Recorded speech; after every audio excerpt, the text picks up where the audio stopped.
हे भागवत भगवान, हे विष्णु परमात्मा, हे श्रीनाथ जी बाबा, हे दादा, हे प्रभु।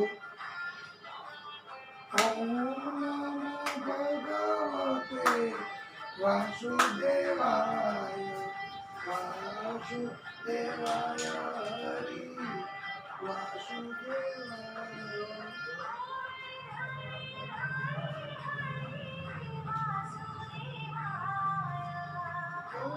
गोवर्धनधारी हरि वासुदेवाय,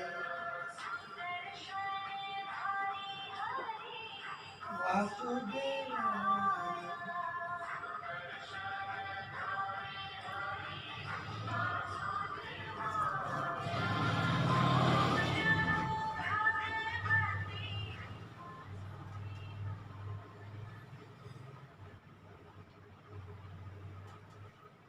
बोलिए भागवत स्वरूप भगवान की जय।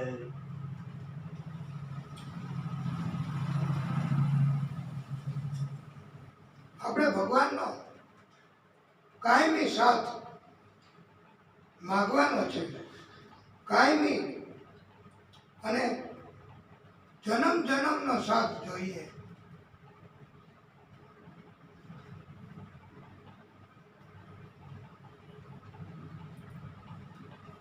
અને પ્રભુની કૃપા આપણી ઉપર થાય એટલા માટે ભક્તો પણ પ્રભુને પ્રાર્થના કરે છે, વિનંતી કરે છે અને સ્તુતિ કરે છે। જેમ કુંતા માતાએ સ્તુતિ કરી એવી રીતે ભક્તો વૈષ્ણવો એ પણ પ્રભુને વિનવે છે અને પ્રભુને વિનવવા માટે કહે છે, હરિ તારા છે હજાર હાથ,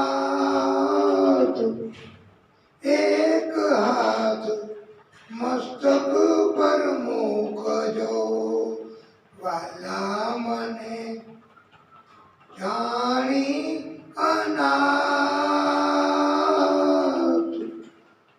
એક હાથ મસ્તક પર મૂકજો,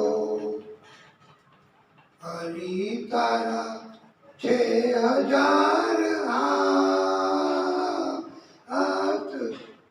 એક હાથ મસ્તક પર મૂકજો, ત્રિવિધના તપ મારા તન મન તપાવે,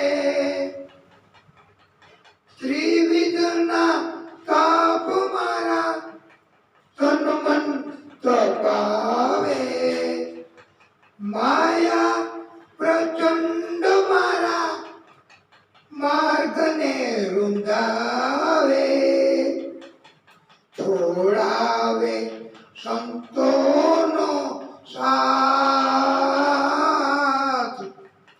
એક હાથ મસ્તક પર મૂકજો,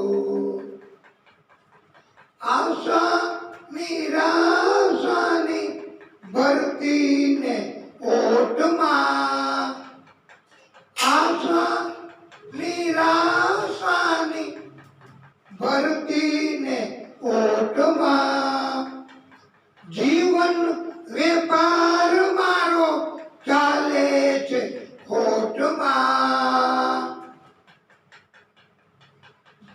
ધરી બેઠો ખોટી હું આસ, એક હાથ મસ્તક પર મૂકજો,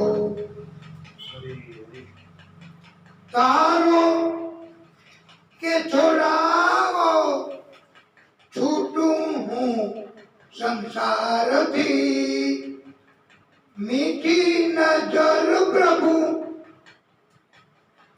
કરજો પ્યારથી, પગ માંડુ ભક્તિના પંથ, એક હાથ મસ્તક પર મૂકજો. આમ પ્રભુને વિનંતી કરવા માટે ભક્તો સ્તુતિ કરે છે, પ્રાર્થના કરે છે. પરિપક્વ ગર્ભ થયો પછી જન્મ પામ્યો અને જન્મ થયો એ સંતાન, એ બાળક એને મોટો થતા પરીક્ષિતના નામથી ઓળખવામાં આવ્યા. અને આ પરીક્ષિત કે જેને અત્યારે સુખદેવ પ્રભુ એ કથા સંભળાવી છે, એ મોટા સમ્રાટ રાજા બન્યા હતા.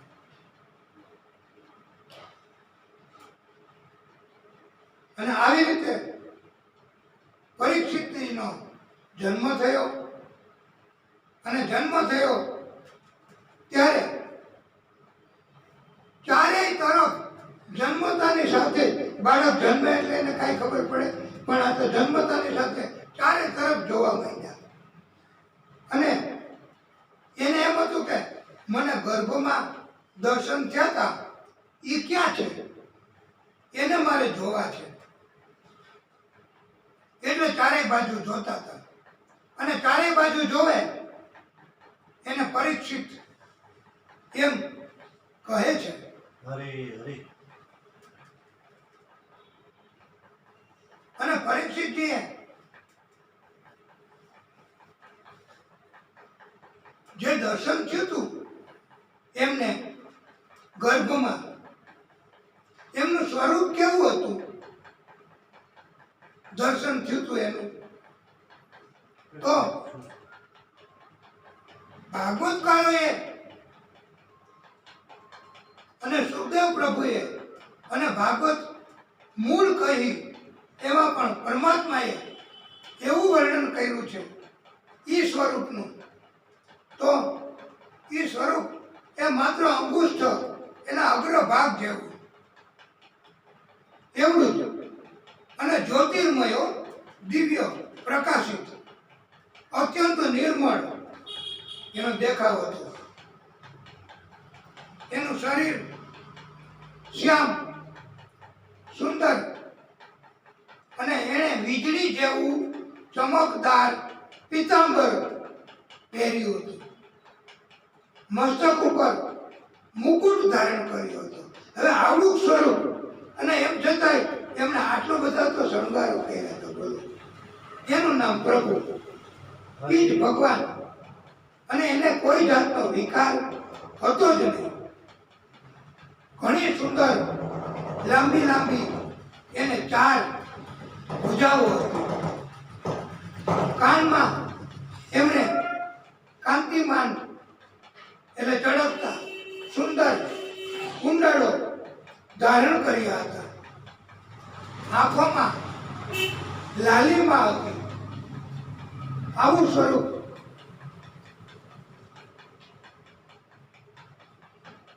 હરે હરે. આવું સ્વરૂપ પ્રભુનું. એ પ્રભુ પોતે બચાવ કરી બ્રહ્માસ્ત્રની શક્તિનો શમન કરી અને પછી ધામમાં જતા રહ્યા છે. આમ આટલું જ કાર્ય ધામમાં પ્રભુ જતા પહેલા કરવા માટે જ અવતાર ધારણ કર્યો હતો. અને અવતાર ધારણ કર્યો પછી પ્રભુ દરેક અવતારનું કાર્ય પૂરું થાય એટલે એ પોતાના ધામમાં જતા રહે છે. હરે હરે. આ પરીક્ષિતનું મૂળ નામ વિષ્ણુ રાત પાડવામાં આવ્યું હતું. અને એમનું ભવિષ્ય કથન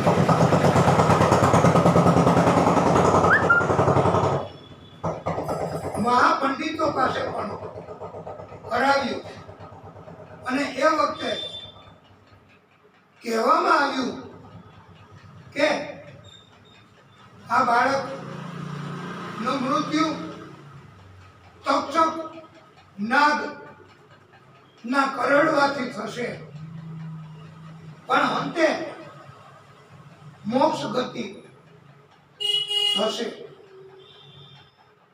અને જન્મ કુંડલીમાં 9મા સ્થાનમાં સ્વગ્રહી અથવા ઉચ્ચનો ગ્રહ ગુરુ હોય તો એવા બાળક, એવા જાતક, એવા જીવ એ ચોક્કસ ધર્માત્મા બને છે. આમ જન્મ કુંડલીમાં એ વખતે જન્મ કુંડલી જોતા હતા, કયો ગ્રહ ક્યાં પડ્યો છે એ જોઈ અને એનું કથન કરતા હતા. એટલે આપણને બધા નહીં હો, આ જન્મ કુંડળી જો જોઈએ આપણે કાઢીએ તો જન્મ સમયે સ્વગ્રહી અથવા ઉચ્ચનો 9મા સ્થાનમાં ગુરુનો ગ્રહ તો હશે જ, અથવા એ કોઈ રીતે સંપર્ક થતો જ હશે. એટલે તો આપણને ભક્તિ કરવાની ઈચ્છા થાય છે. અને આપણે ધીમે ધીમે ધીમે આવી રીતે ગતિ કરશું તો પણ આપણે બધા બીજા કરતા આગળ, અને એમ કહીએ ને કે આપણે ધર્માત્મા તો બની શકશું હો. ધર્માત્મા એટલે બહુ મોટા ધર્મ હોય કરવા વાળા એને જ ધર્માત્મા કહેવાય એવું નથી. ધર્માત્મા એટલે ધર્મ કરવા વાળો આત્મા. તો આપણે આ ધર્મ, આપણે આ કથા, આપણે આ ભક્તિ એ કરીએ છીએ તો આપણો આત્મા ધર્માત્મા તો કહેવાય જ ને. અને આ કથા સાંભળશે મોબાઈલથી તો એ શ્રોતાઓ હરે હરે એ ધર્માત્મા તો કહેવાય જ ને. અને પરીક્ષિત રાજા હતા ને, આ પરીક્ષિતજી જન્મ થયો એટલે જન્મતાની સાથે જ એને 5 પ્રકારની શુદ્ધિ હતી. કેવી શુદ્ધિ? કે ચિત્ત શુદ્ધિ, જેનું ચિત્ત, મન, બુદ્ધિ એ સ્થિર હોય, શુદ્ધ હોય. માતૃ શુદ્ધિ, એની માય પવિત્ર શુદ્ધ. અન્ન શુદ્ધિ, જેવું તેવું ખાતા નહીં. આત્મ શુદ્ધિ અને વંશ શુદ્ધિ પણ. આમ આવી શુદ્ધિ હોય. એમાં આપણને આપણા વંશ શુદ્ધિ હોય, આપણે કે આપણા પિતા, એના પિતા કોઈક ધર્મના કાર્યો કરતા હોય, અથવા શ્રદ્ધા રાખતા હોય, પ્રમાણિક જીવન જીવતા હોય, સત્યના માર્ગે ચાલતા હોય, અને બીજાને એમ કહેતા હોય કે સત્યના માર્ગે ચાલો ભાઈ, નકર દુઃખી થઈ જશે. ધંધા માટે થઈને ગમે તેમ ન કરાય, એમ બીજાને આવી સલાહ આપતા હોય તો એ વંશ શુદ્ધિ કહેવાય. અમે આ મનસુખભાઈ વસાણી, એ મનુભાઈ વસાણીને અમે ઓળખીએ. અમે જ્યારે નાના હતા ત્યારે કે આ જેતપુરમાં એમ કહો ને તમે કે સૌથી પહેલા વહેલું એ જ મોટામાં મોટા આગળ, અને આ જમીન મકાન લેવા દેવા એનું જે કામ કરતા, તો એના કારણથી એનું જ નામ હતું લ્યો, એનું જ નામ મોખરે હતું. કોઈને પણ કાંઈ જેતપુરમાં કે વિસ્તારમાં આજુબાજુમાં કાંઈ જમીન કે મકાન લેવું હોય તો એ હાલો આપણે મનુભાઈ વસાણી કહેતા, હાલો આપણે મનુભાઈ વસાણી પાસે જઈએ. એ આપણને સરસ અને સુંદર મકાન લઈ જશે, અને પોતે કાંઈ લેતાય નહીં.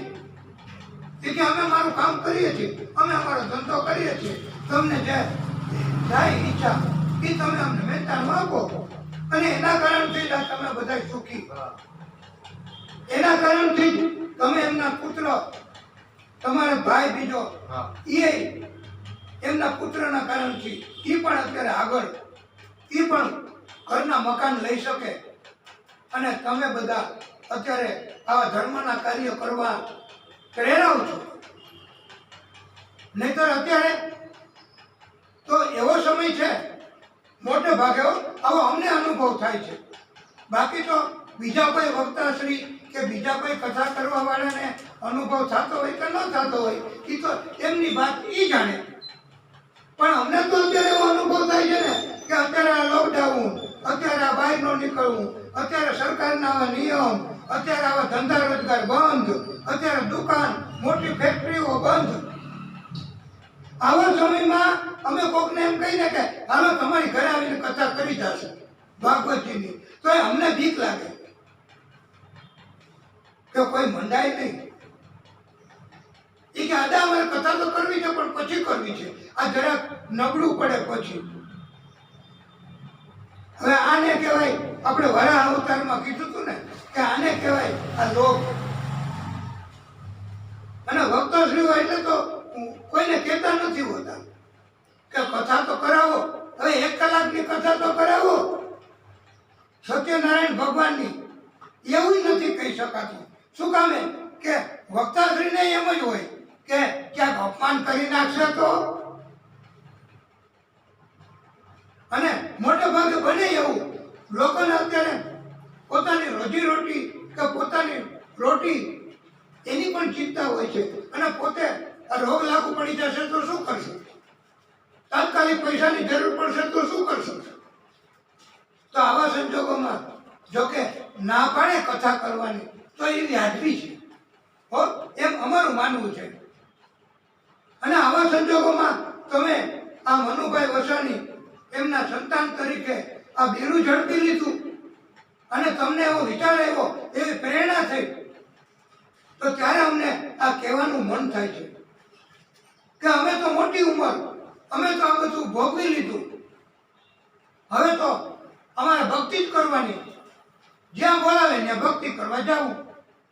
તો તમે આ કથાનું આયોજન કરી અને પણ આ ભક્તિ કરવાની પ્રેરણા મળી અને તમે તમારા ધંધા રોજગાર એનો પણ છોડીને આ ભક્તિમાં, આ કથા સાંભળવામાં તમે અત્યારે તૈયાર થઈ ગયા છો આ વાતાવરણમાં. તો એ એક તમારા વંશની શુદ્ધિ જ કહેવાય. જેમ પરીક્ષિત રાજા એ શુદ્ધ અને ઉત્તમ વંશમાં જન્મ થતો, એમ આ તમે લોકો પણ તમારી અંદર આ વંશ શુદ્ધિ તો છે જ. પછી માતૃ શુદ્ધિ, ચિત્ત શુદ્ધિ, અન્ન શુદ્ધિ. તમે પણ કોઈને ત્યાં જઈને જે કંઈ ખાતા નથી, કોઈને કાંઈ લેતા નથી, આમ આવી શુદ્ધિઓ હોય જ છે.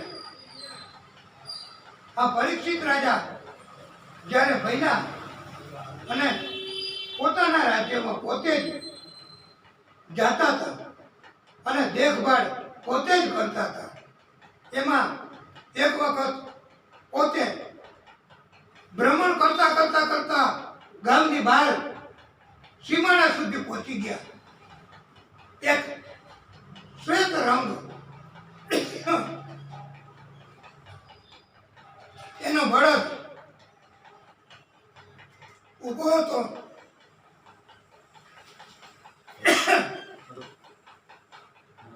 અને આ બળદ ભયના કારણથી ધ્રુજતો હતો. એક કાળો પુરુષ શુદ્ર એમને અતિશય બળ વાપરી બળદને મારપીટ કરતો હતો. આ ત્રાસ ના કારણથી બળદ એમનું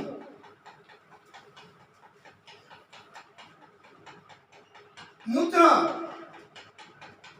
અને શૌચ પણ નીકળી જતું હતું. આવો ત્રાસ આ બળદને હતો. એ જોયું પરીક્ષિત રાજાએ પોતે, અને ત્યારે એમને દયા આવી અને એ શુદ્ર કાળા પુરુષને કહ્યું કે તું કોણ છો મારા રાજ્યમાં આવો જુલમ આવો અત્યાચાર કરે છે? તું શિક્ષાને પાત્ર, હું તને ઠરાવું છું. અને એમ કરીને બાણનો ટંકાર કર્યો અને શુદ્ર તો ભયમાં આવી ગયો. પગે લાગીને પ્રણામ કરીને કહેવા લાગ્યો કે હે રાજન, મને મારશો નહીં, મારો વધ ન કરતા, અને હું બહુ ઉપયોગી છું. મારાથી ભલે અપરાધ થયો, પણ હું આપના રાજ્યમાં હવેથી કનલગત કોઈને નહીં કરું. ત્યારે પરીક્ષિતજીએ કહ્યું કે તું અહીંયાથી બહાર નીકળી જા અને મારા રાજ્યની બહાર જતો રહે. ત્યારે આ શૂદ્રએ કહ્યું કે પણ આપનું રાજ્ય તો બહુ વિસ્તૃત છે. જ્યાં જાવ ત્યાં આપનું રાજ્ય જ છે, જ્યાં જાવ ત્યાં આપનું રાજ્ય જ છે. આપના રાજ્યની કોઈ સીમા નથી. એવડું મોટું સામ્રાજ્ય હતું આ પરીક્ષિતજીનું. અને તમે મને દયા કરી અને માને રહેવા માટેની કોઈક જગ્યા ચોક્કસ એવી આપો, હું એમાં રહીશ. ત્યારે પરીક્ષિતજીને પણ યોગ્ય જણાયું, કારણ કે ન્યાયપ્રિય રાજા હતા. એને વધ ન કર્યો અને કહ્યું કે તારે આવી આવી જગ્યાએ રહેવું. હું તને ચોક્કસ જગ્યાનું સૂચન કરું છું, અને ન્યા તારે સજા કરવી, દંડ કરવો, ત્રાસ દેવો, એ ન્યા કોઈ હોય એ જગ્યામાં તો એ કઈ કરે એવું તો તારે કરવું. આમ કહીને આ શુદ્ર કાળો પુરુષ એ કલી હતો, અને કલીને પછી પરીક્ષિતજીએ રહેવા માટેના ચોક્કસ સ્થાન આપ્યા છે. અને ભાગવતકારો સુખદેવ પ્રભુ કહે છે, અભય ચિત્ત કદા તસ્મૈ સ્થાનાનિ કરયે દદાય યુગમ પાદમ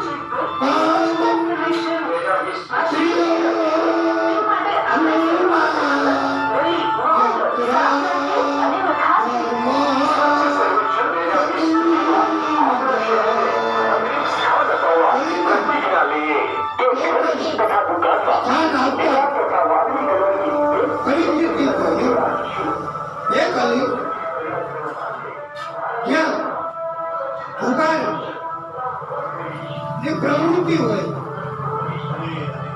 મદ્યપાન એની પ્રવૃત્તિ હોય, સ્ત્રી સંગ એટલે વેશ્યા એનો સંગ, ઉલટા સંગ હોય, વ્યભિચાર, અને જ્યાં હિંસા થતી હોય એ 4 જગ્યા એમાં તારે રહેવું. અને એમાં કોઈ કર્મ કરે તો તારે એને સજા કરવું. ત્યારે પરીક્ષિતજીને ખબર હતી કે મારી આખી સીમા એમાં કોઈ આવા કોઈ જગ્યા છે જ નહીં. કોઈ જુગાર રમતા નથી, મદ્યપાન કરતા નથી, ઉલટા સર કરતા નથી, હિંસા કરતા નથી. એટલે એમને બહાર જવું જ પડશે કલીને. પણ કલીએ સમજી ગયો અને એને પણ કહ્યું કે મહારાજ, મને આ 4 સંતો બહુ ઓછા પડશે, આવા સંત ક્યાંય મળશે નહીં. એ વખતની વાતો. અત્યારે તો કળિયુગમાં ધર્મ કાર્ય ઘરમાં હોય ને તો એ કે આપણે કથા કીર્તન તો પછી કરશું રાત્રે, પણ હાલો બધા ભેગા થઈને આપણે 52 પન્નાની ગીતા છે, 3 પત્તી હાલો રમીએ. અત્યારે તો આવી છે પણ જુગાર તો ન્યા કલયુગ આવી જાય. મદ્યપાન એમ કલયુગે કીધું કે કલીએ કહ્યું મને આ સ્થાન ટૂંકા પડશે, આવી કોઈ પ્રવૃત્તિ કરતા જ નથી, તો મને મારા કહેવા મુજબ એક વધારાનું સ્થાન ચોક્કસ જગ્યા આપો. ત્યારે કલીએ કહ્યું છે એ મહારાજ મને સુવર્ણમાં સ્થાન આપો, સુવર્ણ હોય ત્યાં મને સ્થાન મળે. ત્યારે એમ થયું કે સુવર્ણ તો બધી જગ્યાએ દેવો પણ સુવર્ણના અલંકારો ધારણ કરે અને સુવર્ણ એમાં સ્થાન કેમ આપવું? તો ત્યારે કળિયુગે કહ્યું કે એવું સુવર્ણ કે જે બેઈમાનીથી, કપટથી, અસત્ય પ્રવૃત્તિથી મેળવું હોય. હવે અત્યારે લોકડાઉન, આવો સમય, આવા સંજોગો અને આવી રીતે વેપાર ધંધા બંધ, દુકાનો બંધ, કોઈક જગ્યાએ દુકાન ખુલે તો ત્યાં એક જ વસ્તુનો ભાવ અત્યારે માનો કે બટાકા કે લીલું નારિયેળ એ 20 રૂપિયાનું મળતું હોય તો અત્યારે 200 રૂપિયા. આવી રીતે તકનો લાભ અને એવી રીતે લોકોને વસ્તુઓ અને છતાંય મળતી નથી. તો આટલા ભાવ જરૂરી વસ્તુના પણ ઊંચા પહોંચી ગયા છે. આમાં ભગવાન સિવાય બીજા કોણ આપણને બચાવે? ધન ઘરે બેઠા બેઠા ક્યાંથી આવે? ઉછીના પૈસા માંગવા જાય ને તોય નથી આપતા. એ કે અમારી પાસે સફળ નથી, કેવી રીતે જાય આપીએ? અરે એ તો વાત તમે છોડો, પણ હે વૈષ્ણવો, આપણે કદાચ એવો અનુભવ થતો હશે કે આપણા કુટુંબના, ઘરના એ લોકોના પણ જીવ ટૂંકા થઈ ગયા હોય છે. અત્યારે આપણે આવું ભોજન બનાવીને હાલશે, પછી ધંધા રોજગાર આવશે ત્યારે આપણે કરશું.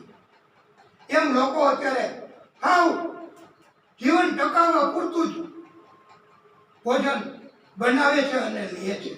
આવા આપણે ઘણા મોટે ભાગે માણસો આવા છે. અલબત્ત સરકાર તો મદદ કરે ગરીબ માણસોને, પણ જે મધ્યમ વર્ગના છે એ માગી ન શકે, કમાણી ન થાય, અને કેમ કરવું? તો એમને કષ્ટ સહન કરવું જ પડે.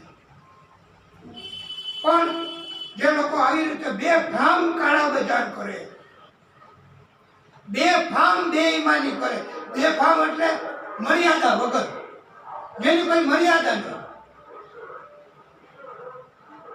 એવી રીતે ધન કમાય અને પછી ધન બેંકમાં રાખે તો ખબર પડી જાય કે આટલું ધન એક મહિનામાં ક્યાંથી આવ્યું? કરોડો રૂપિયા. તો ઘરે રાખે તો કોઈ જાણી લે અને ઘરમાંથી લૂંટી જાય. તો ઘણા લોકો આ બેઈમાનીથી, કાળા બજારથી, અસત્યનું આચરણ કરીને બહુ ધન કમાઈ, તકનો લાભ લઈ અને એ ચલણ સોની પાસેથી જઈ અને સોનું ખરીદ કરે છે અને સોનું પોતાના ઘરમાં રાખે છે. અને આ સોનું તો એક નાનકડું બિસ્કિટ હોય, કિંમત થાય કરોડો રૂપિયા. એ એક નાનકડી ડબલીમાં પડ્યું હોય, કોઈને ખબર ન પડે. એ કે આમાં તો ઘઉંનો લોટ હશે, પણ સોનાના બિસ્કિટ હોય, આમ છુપાવે. આવી રીતે મેળવેલું સોનું એ એમાં કલયુગનો વાસ હોય. અને એમાં કલીએ કહ્યું છે કે મને તમે વાસ આપો. એમાં ઈમાનદારીથી મેળવેલું સોનું હોય એમાં નહીં, એમાં કળિયુગ ન આવી શકે. એટલે આમ કળિયુગને એવા ચોક્કસ પ્રકારના સ્થાન 5 આપ્યા છે. હરી હરી અને કલીનો વધ કર્યો નથી. હવે કુદરતને કરવું, જેને નથી કહેતા આપણે ગુજરાતીમાં કાગડાને બેસવું ને ડાળને ભાંગવી, એમ કુદરતને કરવું. અને પરીક્ષિત રાજાને જેવો વિચાર આવ્યો કે હાલો બધા ખજાનામાં જવું છે અને ત્યાં જઈને ચેક કરવું છે. તો બધાએ જોયું અને ખજાનામાં ગયા. એટલું સુવર્ણનું, એટલું બધું ધન, એટલો બધો ખજાનો ભરેલો, અને એમાં તો સુંદર મજાનો સોનાનો મુકુટ, એવો સુંદર, એવા હીરા રત્નો જડિત, એવો ચમકે અંધારામાં પણ.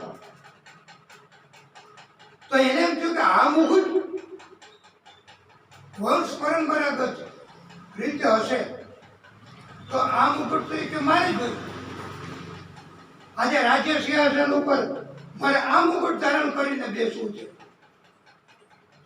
તો એમણે મુકુટ લીધો અને પોતાના શિર ઉપર, મસ્તક ઉપર એ મુકુટ ધારણ કર્યું.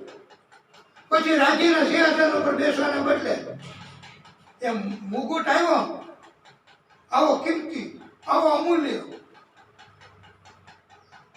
એ મુકુટ હતો એ જરાસંઘ રાજાના વખતનો.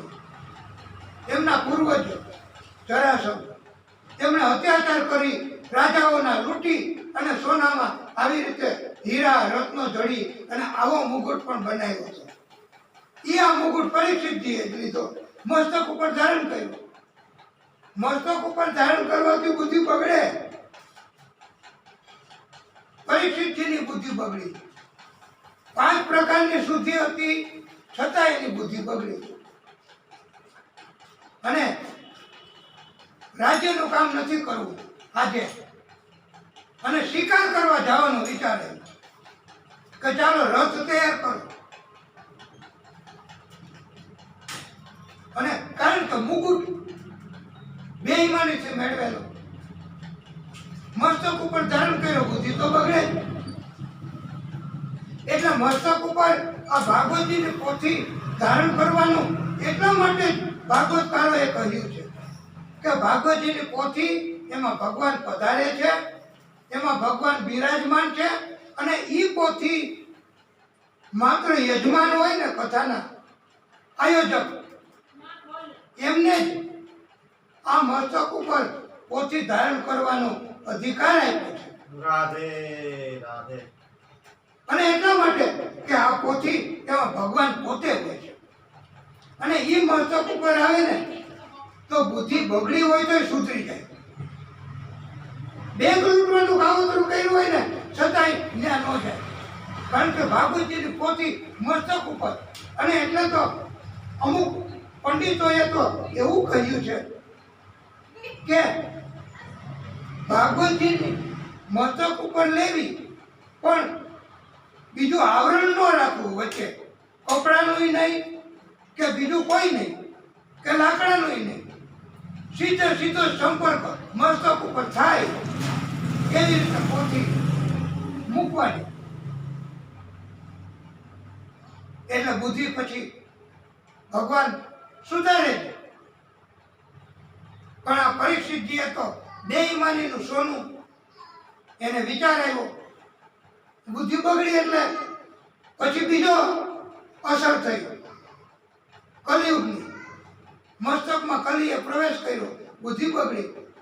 પછી એને એવો વિચાર આપ્યો કલીએ, એટલે મન ચિત્ત એમાં કલી આવી ગયો મસ્તક મારફતે. અને એમ કીધું કે હાલો મારે શિકાર કરવા જવું છે. હવે હિંસા કરવાનો વિચાર આવ્યો.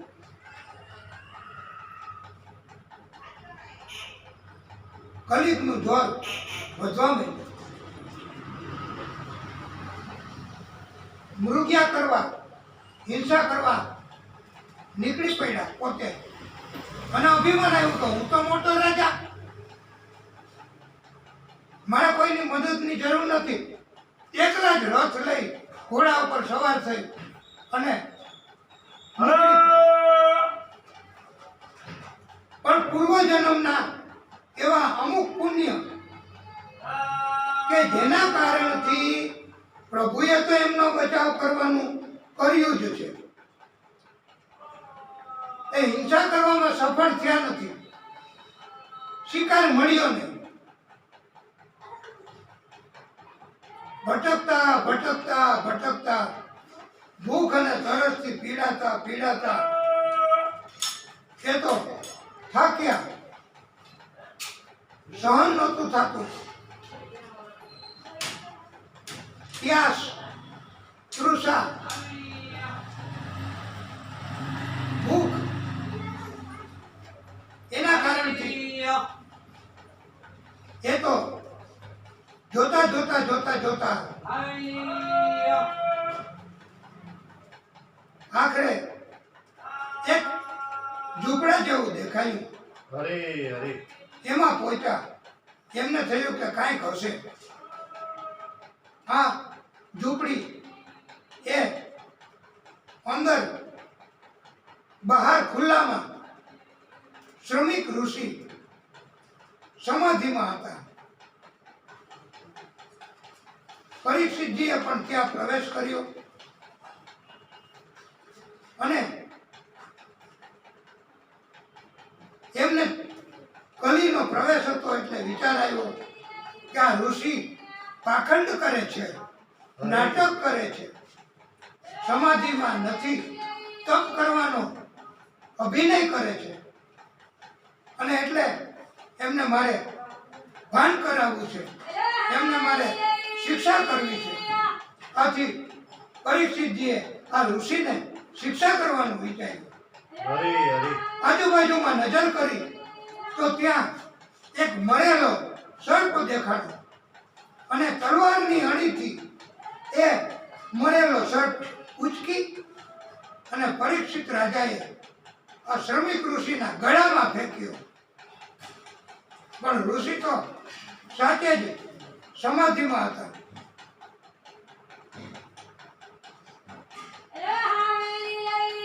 એના કારણથી ત્યાં આસપાસમાં કોઈ બાળકો નીકળતા તેમણે જોયું અને આ શ્રમિક ઋષિના પુત્ર એ શૃંગી ઋષિ એ પણ એ વખતે આશ્રમમાં નહોતા, ઝૂંપડીમાં નહોતા, પણ સ્નાન કરવા ગયા હતા કૌશિકી નદીમાં.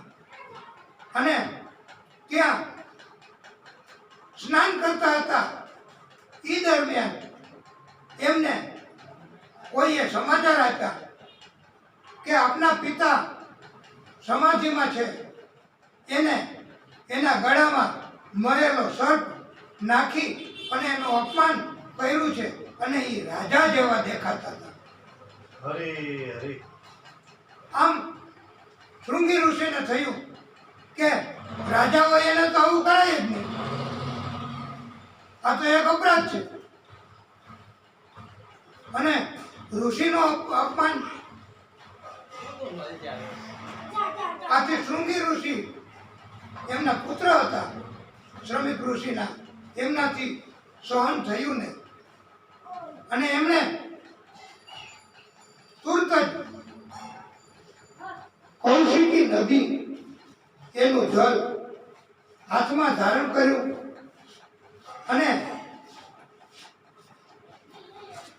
કુદરત, પ્રકૃતિ, એના તત્વો એમણે સંકલ્પ કરીને કહ્યું, ઇતિ લંઘિત મર્યાદમ તક્ષક સપ્તમે હની દંડસ્ય તિસ્મ કુલાંગારમ ચૌદિતો તત સહું. આવું કૃત્ય કરનાર એ કુલાંગાર કહેવાય છે. એ ભલે રાજા હોય, રાજાએ શ્રમિક ઋષિનું માન જાળવવું હતું અને એનું અપમાન કરવું ન જોઈએ. આથી રાજાએ પણ પોતાની મર્યાદાનું ઉલ્લંઘન કર્યું છે અને આવા અપરાધના કારણથી હે કુદરત, હે પ્રકૃતિ તત્વો, હું આપને એવો સંકલ્પ, મારી ઈચ્છા એવું કહું છું કે એનું આજથી 7મા દિવસે તક્ષક નામના ઝેરી નાગના દંશથી મૃત્યુ થાય. આથી પ્રકૃતિ અને કુદરત પણ જ્યારે ઋષિ, સંત, ભક્ત, વૈષ્ણવ એ લોકોને એટલે જ એમ કહેવાય છે કે ત્રાસ ન દેવાય. હરે હરે કોક સજ્જન માણસ, કોક વ્યક્તિ, કોક ભક્તિ કરવા વાળા કે કોઈ વૈષ્ણવ, તો એમને ત્રાસ ન દેવાય. એમના ઘરની આજુબાજુમાં જઈને કકરાટે ન કરાય, એની ભક્તિમાં વિક્ષેપે ન કરાય. આવું એટલે કહેવામાં આવ્યું છે કારણ કે શ્રાપ ન આપે કોઈ, પણ કુદરત તો નારાજ થાય ને થાય. હવે આપણે અહીંયા કથા કરીએ છીએ, અહીંયા આવીને કોઈ ઈરાદાપૂર્વક અવાજ કરે, રાડું પાડે, દેકારા કરે અને કથામાં વિક્ષેપ કરે તો કુદરત તો નારાજ થાય. આપણે એમને કઈ ન શ્રાપ આપીએ, આપણે એમને કઈ ન કહી, હશે એમને કઈ ખબર નહીં હોય, જવા દો ને, આપણે મોટું મન રાખીએ. પણ કુદરત તો નારાજ થાય ને થાય.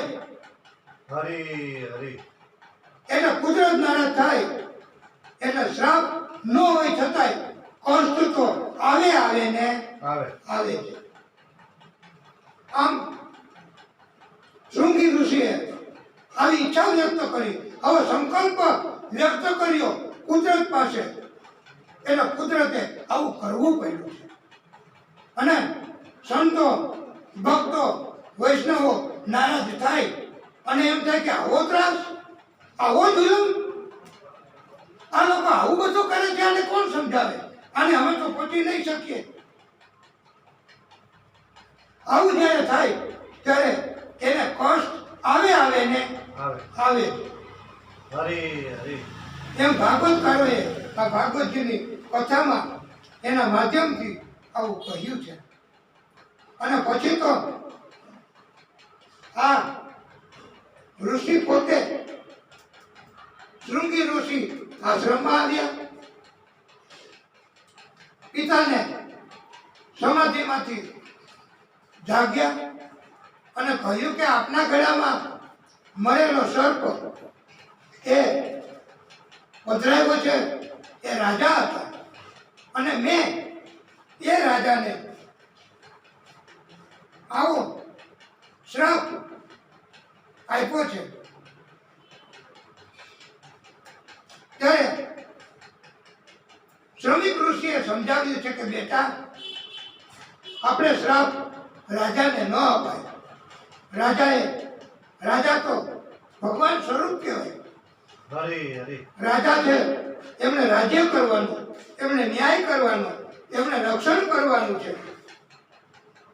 અને એટલા માટે તો જોવો આજે સમય કેવો કપરો કાળ, કેવું દરદ, કેવા રોગનો ફેલાવો, અને છતાંય રાજા એટલે સરકાર આપણા રક્ષણ માટે નિયમો તો બનાવે જ છે, સાવચેતી માટે આપણને સૂચના તો કરે જ છે. આમ આ ભાગવત કથા એના સિદ્ધાંત ઉપરથી આવું અત્યારે પણ થાય જ છે. અને પછી શ્રમિક ઋષિએ એક શિષ્ય ગુરુમુખને મોકલ્યા અને કહ્યું છે કે તમે રાજાને જઈ અને જાણ કરો કે 7મા દિવસે તમારું તક્ષક નાગ ના દંશથી મૃત્યુ થશે. માટે તમારે જે કાંઈ કર્મ હવે પછી કરવાના થાય તે કરવા માંડો. અને પછી તો પરીક્ષિત રાજાએ પોતાનો મુગુટ દૂર કર્યો એટલે તરત એમને સદબુદ્ધિ આવી અને એમ થયું કે મારાથી આવો અપરાધ થઈ ગયો, હવે મારે વનમાં નીકળી જવું છે તપ કરવા, અને મારે રાજ્ય કરવું નથી. અને પછી આપણે કથામાં કહીએ છીએ તેમ પરીક્ષિતજી બધા ઋષિઓ ભેગા થયા હતા અને ગંગા નદીના કિનારે ત્યાં પહોંચ્યા છે. અને પરીક્ષિત રાજા અને ઋષિઓ એ ત્યાં બધાને પ્રશ્ન કર્યો. પરીક્ષિત રાજાએ કે હે ઋષિવર્ય, આપ સર્વે વિદ્વાન છો, તપસ્વી છો, આપ પ્રભુથી નજીક છો, માટે હું આપને પ્રશ્ન પૂછું છું કે જેને મૃત્યુ તાત્કાલિક નજીક જ હોય એવા જીવોએ શું કરવું? ત્યારે બધા ઋષિઓ મૌન રહ્યા છે. હરે હરે બધા ઋષિઓ ને આનો ઉપાય મળ્યો નથી. કોઈ ઋષિ આનો જવાબ આપી શક્યા નથી. 88,000 ઋષિઓ હતા અને આ પ્રશ્ન કર્યો ઋષિઓને, અને બધાય આ પ્રશ્નની શોધમાં હતા, વિચારમાં હતા. અને ઈ જ વખતે, ઈ જ ક્ષણે તત્ર ભવત ભગવાન વ્યાસપુત્રો યદેચ્છયા ગામટ માનો અનપેક્ષ અલક્ષ્ય લિંગો નિજલાભતુષ્ટો વૃતશ્ચ બાલેર વધુ તવેશ. ઈ જ સમયે બધા ચિંતિત હતા આ પ્રશ્નનો ઉકેલ માટે.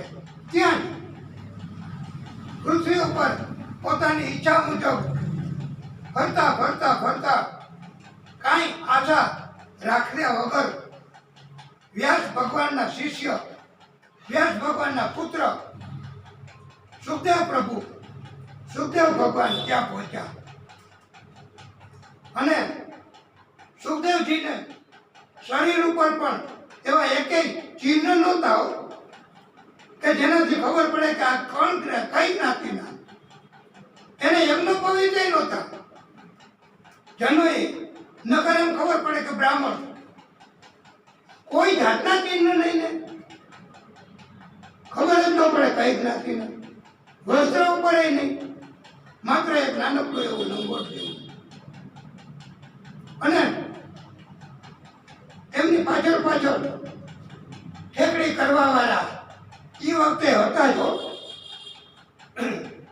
કોઈક માણસ આવી રીતે નીકળે તો એમની ઠેકડી કરવા, મજાક મસ્તી કરવા, પાછળ દેખાડો કરતા કરતા કરતા આવા એ વખતે હતા જ. આવતા હતા, પણ આ સુખદેવજીને એની કાંઈ અસર નહીં. એનું એમાં ધ્યાન જ નહીં. એ તો પ્રભુની સાથે સમાધિ અવસ્થા. અને ત્યાં પહોંચ્યા તો તેમની પ્રતિભા, તેમનો દેખાવ, તેમનો આભાસ, તેમનું દર્શન, જે આપણે અગાઉ કહ્યું એમ સુખદેવજીનું દર્શન એવું દિવ્ય હતું. એને જોઈને 88,000 ઋષિઓ. અને એમ કહેવાય છે કે એ વખતે એમના પિતા હતા વ્યાસ ભગવાન. ત્યાં હરે હરે બધા ઊભા થઈને પ્રણામ કરવા માંડ્યા. જલ્દી પ્રણામ કર્યા, માન સન્માન આપ્યું. અને પાછળ જે ઠેકડી કરવા વાળા આવતા હતા ને, દેખાડો કરતા હતા ને, એ બધાને પણ એમ થયું કે લે, આટલા બધા મહાન છે આ, અને આપણાથી એની ઠેકડી કરવાનો અપરાધ થઈ ગયો. તો એ વખતે પછી એનું પ્રાયશ્ચિત એ વખતે કરતા હતા. એમ અત્યારે અહીંયા ઘણા માણસો જાણતા અજાણતા ઈરાદાપૂર્વક અપમાન કરતા હોય, દેખાડો કરતા હોય અને પછી ખબર પડે કે લે આની તો આટલી બધી ભક્તિ અથવા એ તો આવું બધું કરી શકે છે, તો આપણાથી આવો અપરાધ ન કરાય. એમ ભાગવતકારોએ બોધ આપ્યો છે કે કોઈ સજ્જન, કોઈ સંત, કોઈ ભક્ત, કોઈ વૈષ્ણવ એમનો અપરાધ કરાય નહીં અને જલ્દી જલ્દી પ્રણામ કરીને સુખદેવ પ્રભુને પરીક્ષિત રાજાએ આ પ્રશ્ન પૂછ્યો કે જે ઋષિઓને પૂછ્યો છે અને એમણે કહ્યું અત પ્રચ્છામિ સંસિદ્ધાધિમ યોગિનામ પરમ ગુરુમ પુરુષ સ્યેહયત કાર્યમ મીય માણસ્ય સર્વથા. હે સુખદેવ પ્રભુ, આપ યોગીઓના પણ પરમ ગુરુ છો. માત્ર ગુરુ નહીં હો, પરમ ગુરુ. જે માત્ર આપણે નથી કહેતા કે માત્ર આત્મા નહીં, પરમાત્મા એટલે પરમ ગુરુ. કે હે સુખદેવ પ્રભુ, આપ યોગીઓના પણ પરમ ગુરુ છો. અને હું પરીક્ષિત આપને એવો પ્રશ્ન પૂછવા માંગુ છું કે જે માણસ મરણાસન ઉપર હોય, એટલે કે મરણ પથારી ઉપર હોય, ક્ષણ બે ક્ષણમાં મૃત્યુ થશે એવી પરિસ્થિતિમાં હોય, તો તે વ્યક્તિ, તે જીવ, એમણે શું કરવું જોઈએ? આમ તો પોતાને પરીક્ષિતજીને જ આ પ્રશ્ન હતો, પણ એમને આવી રીતે પ્રશ્ન કર્યો. હરે હરે. અને ત્યારે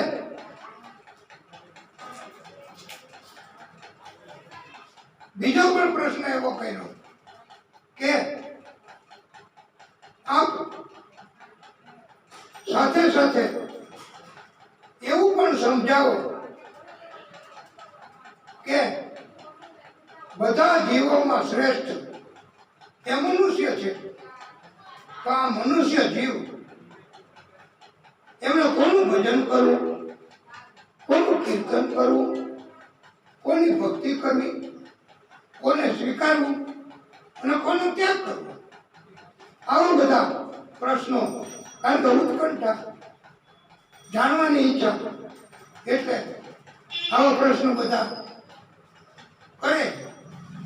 એમ ઘણી વખત ભક્તશ્રીઓને પણ શ્રોતાઓ એવા એવા પ્રશ્ન કરતા હોય છે. પણ એક વાત ખાસ ધ્યાનમાં રાખવાની છે કે માત્ર પ્રશ્ન પૂછવા ખાતર પૂછવાનો નથી. હરે હરે. માત્ર આ વક્તાને ખબર પડે છે કે નથી પડતી, એને જાણકારી છે કે નહીં, એવી પરીક્ષા કરવા માટે શ્રોતાએ પ્રશ્ન કરવાનો નથી.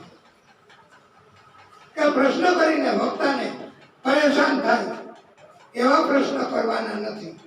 પણ બધા જીવોના કલ્યાણ અર્થે આ પરીક્ષિતજીએ પ્રશ્ન કર્યો છે. અને સુખદેવજીએ કહ્યું છે કે આપનો આ પ્રશ્ન બધાના કલ્યાણ માટેનો છે, અને માટે હું આપને જણાવું છું કે તમે સાંભળો કે તાત્કાલિક કોઈ પણ જાતના દ્વંદ્વોમાં પડ્યા વગર, દ્વૈતવાદમાં પડ્યા વગર. દ્વૈતવાદ એટલે શું ખબર છે ને, કે આમ કરીશ તો ફાયદો થશે કે નુકસાન, એને દ્વૈતવાદ કહેવાય. ફાયદો થાય તો કરવું, નહીતર ન કરવું. તો આમ થાય તો એ દ્વૈતવાદ. દ્વૈતવાદમાં ન પડાય. હરે હરે એક જ અડગ નિશ્ચય અને તાત્કાલિક પ્રભુની કૃપા થશે. તાત્કાલિક 7 દિવસમાં જ પ્રભુ મોક્ષ આપી શકશે. ત્યારે સુખદેવ પ્રભુએ કહ્યું છે પરીક્ષિતજીને અને બધા ઋષિઓને સમજાવવા માટે કે માત્ર 2 ઘડી એટલે 48 મિનિટમાં જ મોક્ષ થઈ જાય. હરે હરે અગાઉ ખટવાંગ નામના રાજા હતા. એમણે દેવોના કાર્યમાં મદદ કરેલી અને દેવોને મદદ કરી એટલે દેવોએ કહ્યું કે હે રાજા, તમે વરદાન માંગો. ત્યારે રાજાએ કહ્યું છે કે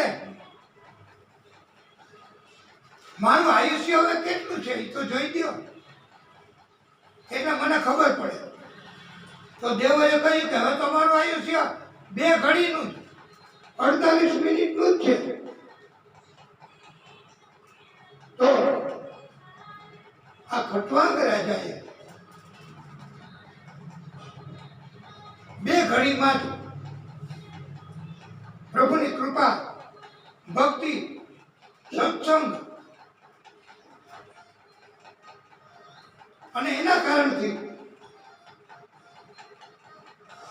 મોક્ષ ગતિ મેળવી ચૂક્યા છે. હરે હરે અને સુખદેવજી એ પરીક્ષિતજીને કહ્યું કે રાજન, તમારી પાસે તો 7 દિવસ છે. તો અને પરીક્ષિત રાજાને આવી રીતે સમજાવ્યું.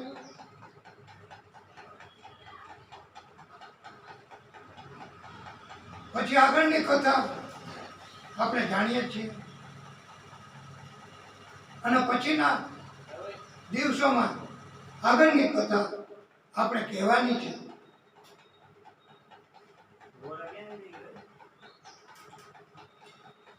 સુખદેવ પ્રભુ કહે છે કે ભીષ્મ પિતાએ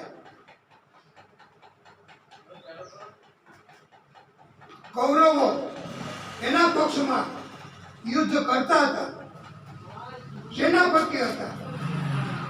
પણ કૌરવોએ કહ્યું કે તમે અમારા પક્ષમાં નથી લડતા, અમારા હિતમાં તો કરતા નથી. ત્યારે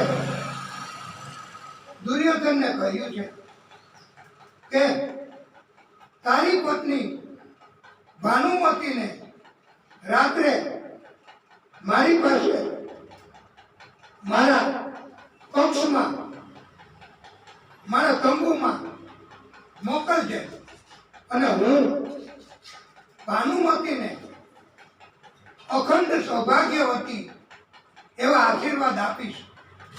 અને એટલે તારું મૃત્યુ નહીં થાય અને યુદ્ધમાં તારી જીત થશે. હવે આ વાતની ખબર ભગવાન કૃષ્ણને પડી. હવે કૃષ્ણ તો પછી નીકળી પડ્યા. દ્રૌપદીને કહે ચાલો અને એ વખતે એવા સંસ્કાર હતા કે નીકળી પડતા, એમ કે હાલો એટલે નીકળી જાય. અને અત્યારે તો તમે કોકને જાઓ ને કેટલી વાર કીધું હોય તોય તૈયાર ન થાય, આવે નહીં, અને કેટલા પ્રશ્ન કરે ક્યાં જવું છે ને શું થશે ને. પણ દ્રૌપદીએ કાંઈ બોલ્યા વગર કૃષ્ણએ કહ્યું ચાલો, એટલે એ તો નીકળી પડ્યા. હરી હરી અને કૃષ્ણએ કહ્યું કે ઘૂમટો તાણી લ્યો, સાડીનો ઘૂમટો તાણી લ્યો. દ્રૌપદીએ તો ઘૂમટો તાણી લીધો. પછી એમ કીધું કે અવાજ ન થાય માટે તમારી ચરણ પાદુકા, તમારે ચપ્પલ, તમારી મોજડી લાવો. આ કૃષ્ણએ આ દ્રૌપદીજીની મોજડી ઉતારી અને પોતે રાખી, પોતે લીધી. બોલો, હરી હરી આનું નામ કર્મ. આ કેટલું બધું તપ દ્રૌપદીનું. પછી તંબુમાં ઈશારો કરીને સમજાવ્યું કે અંદર જાઓ, તમે દંડવત પ્રણામ કરજો, કાંઈ બોલતા નહીં, અવાજ ન કરતા.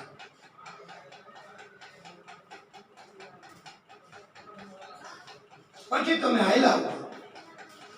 અને ભગવાન દરવાજામાં ત્યાં આંગણામાં ઊભા રહી ગયા, તંબુની બહાર. હવે ભીષ્મ પિતાને તો એમ થયું કે દુર્યોધનના પત્ની ભાનુમતી આવ્યા છે અને મારે એમને આશીર્વાદ આપવાના છે. અને શું આશીર્વાદ આપવાના એ અગાઉથી એમને કહી દીધું હતું. એટલે ભીષ્મ પિતાએ તો આશીર્વાદ આપ્યા, અખંડ સૌભાગ્યવતી ભવ. હરી હરી કોના આશીર્વાદ કોણે લીધા? પ્રભુની કૃપા હોય તો આવું બધું થાય, નહીતર આપણું હોય એ બીજા લઈ જાય તો એ આપણું ન હોય. અને કળિયુગમાં અલબત્ત સાવચેતી રાખવી, પણ આખરે તો ભગવાન જેવો ધણી ઈ કરે ઈ જ થાય છે. એટલે તો હરી કરે તે ખરી, હરી હરી એમ ભક્તો કહે છે. અને સહન નો થયું હરખ આનંદ દ્રૌપદીથી કે મને અખંડ સૌભાગ્યવતીના આશીર્વાદ મળ્યા. હવે મારા 5 પતિમાંથી કોઈ યુદ્ધમાં મૃત્યુ નહીં થાય. આટલો આનંદથી એ તો ત્યાં હસ્યા. અને ભીષ્મ પિતાને ખબર પડી, ઘૂમટો ઊંચો કરાયો અને કહ્યું કે તમને અહીંયા કોણ લાવ્યું? ત્યાં તો આ ભીષ્મ પિતાની નજર તંબુની બહાર કૃષ્ણ હતા એમની ઉપર પડી અને જોયું કે હા આ કામ એ કે હે કૃષ્ણ તમે તો આવું જ કરો છો. હરી હરી તમે તો આવું કા કર્યું ધર્મ કરવાને બદલે? ત્યારે કૃષ્ણ કહે છે કે આ જ ધર્મ છે, આને ધર્મ કાર્ય છે અને મારે ધર્મ કાર્ય જ કરવાનું છે. અને એટલે જ આ આશીર્વાદ માત્ર દ્રૌપદીને જ આપવાના હતા. અને એટલે જ હું એમને અહીંયા લાવ્યો છું. અને યુદ્ધમાં પાંડવોની જ જીત નિશ્ચિત છે. અને ત્યારે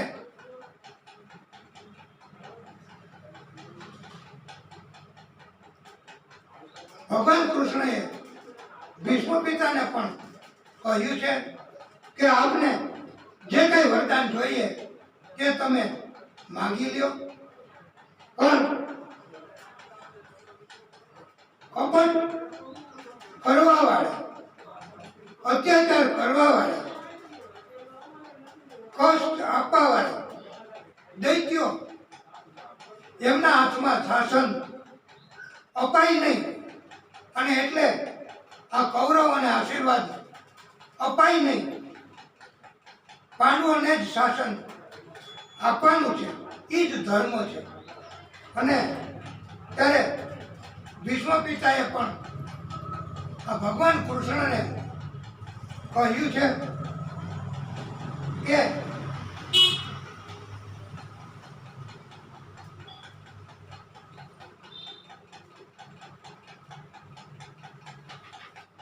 તમે યુદ્ધમાં હથિયાર નહીં ઉપાડો એવી તમે પ્રતિજ્ઞા લીધી છે.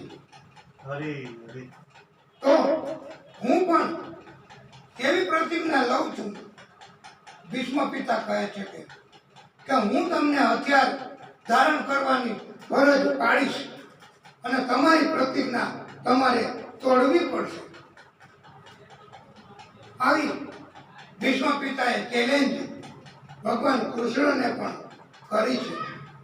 અને વરદાનમાં ભીષ્મ પિતાએ એવું માંગ્યું કે હે પ્રભુ, હું આપને ઓળખી ગયો છું. આપ પોતે જ પરમાત્માનું પ્રાગટ્ય છે.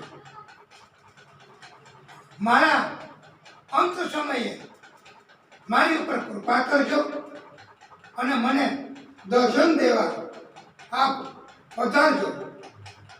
અને હંમેશા ભગવાન પાસે એ જ માગવાનું હોય કે તમે મને છેલ્લી ઘડીએ મૃત્યુ સમયે દર્શન આપજો. અને ભક્ત એને જ કહેવાય કે જે ભગવાન પાસે આવું વરદાન માગે અને ભગવાન અંત સમયે દર્શન આપે તો પછી શું ખામી રહે, પછી શું ઘટે. આમ ભીષ્મ પિતાએ પણ જે માગ્યું છે એ આપણે બધાએ પણ માગવાનું છે. અને વૈષ્ણવો ભક્તો એ પણ ભગવાન પાસે એવું જ માગે છે અને એમ કહે છે, મારું આયખું ખૂટે તે ઘડીએ મારા હૃદય કમળમાં બિરાજજો. છે અરજી તમોને બસ એટલી, મારા મૃત્યુને શ્રીજી ઉગારજો.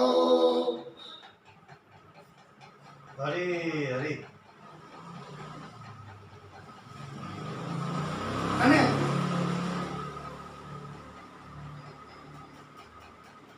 ભીષ્મ પિતાએ કૃષ્ણ ભગવાનને પ્રશ્ન પૂછ્યો છે કે મારે બાણસૈયા ઉપર કેમ રહેવું પડ્યું,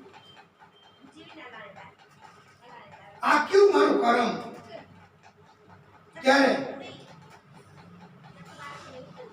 જવાબ આપતા પ્રભુએ કહ્યું છે કે ભરી સભામાં મૌન તમે રહ્યા હતા અને દ્રૌપદી ઉપર જ્યારે અત્યાચાર, જુલમ, મર્યાદા ભંગ એવા અપરાધ થતા હતા, એમના ચીર હરણ કરવામાં આવતા હતા, ત્યારે તમે આ મૌન ધારણ કર્યું. તમે પડકાર કર્યો હોત તો અટકી જતા. અને મૌન ધારણ કરવું ને એ પણ એક અપરાધ કહેવામાં આવ્યો છે.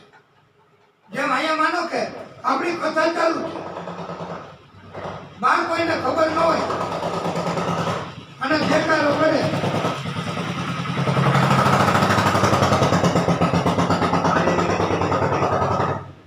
બહાર રાડો પાડે, બહાર ઘોંઘાટ કરે, બહાર ઝઘડા તકરાર કરે, તો ત્યારે જેને ખબર છે એ જો મૂંગા રહીએ, મૌન રહીએ, કે એમાં આપણે શું, એ ભલે ને કકડાટ કરે, દેખાડો તિરસ્કારો કરે કે વિક્ષેપ કરે તો મૌન રહેવું ને એ પણ એક અપરાધ છે. પડકાર કરવો છે, એમને સમજાવવા છે કે ભાઈ વૈષ્ણવ, વાલા વૈષ્ણવો, અહીંયા કથા ચાલુ છે, અહીંયા સત્સંગ ચાલુ છે, ભગવાનની વાત ચાલુ છે, તો તમે એમાં બહાર જઈને થોડાક આગા જઈને તમારું કાર્ય પતાવો એમ કેવું છે. તો એનાથી પ્રભુ રાજી થાય. ભીષ્મ પિતાએ મૌન રહીને જ્યારે આવો અત્યાચાર સહન કર્યો હતો અને એવા કારણથી એટલે જ એમને ભાનશૈયા ઉપર રહેવું પડ્યું છે. તો આ કળિયુગમાં આપણે એવો સ્વાર્થ રાખીએ કે આપણે શું, તો પછી આવી રીતે પણ જાણતા અજાણતા આપણાથી આવા કર્મ થાય તો પછી આપણો પ્રભુ બચાવ કેવી રીતે કરે?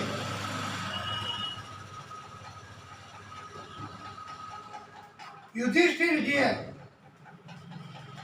ભીષ્મ પિતાને પણ પ્રશ્ન કર્યો હતો કે જીવની મુક્તિ ક્યાં મંત્ર કરવાથી થાય? ત્યારે પિતામહે કહ્યું યુધિષ્ઠિરજીએ ને સમજાવવા કે વિષ્ણુ સહસ્ત્રના નામનો જપ કરવાથી એમનું વિષ્ણુ સહસ્ત્રના મંત્રનો જપ કરવાથી થઈ શકે છે જીવને મોક્ષ ગતિ. આપણે આપણી કથાને અહીંયા ટૂંકો વિરામ આપીશું. બોલીએ ભાગવત ભગવાન ભગવાન કી જય.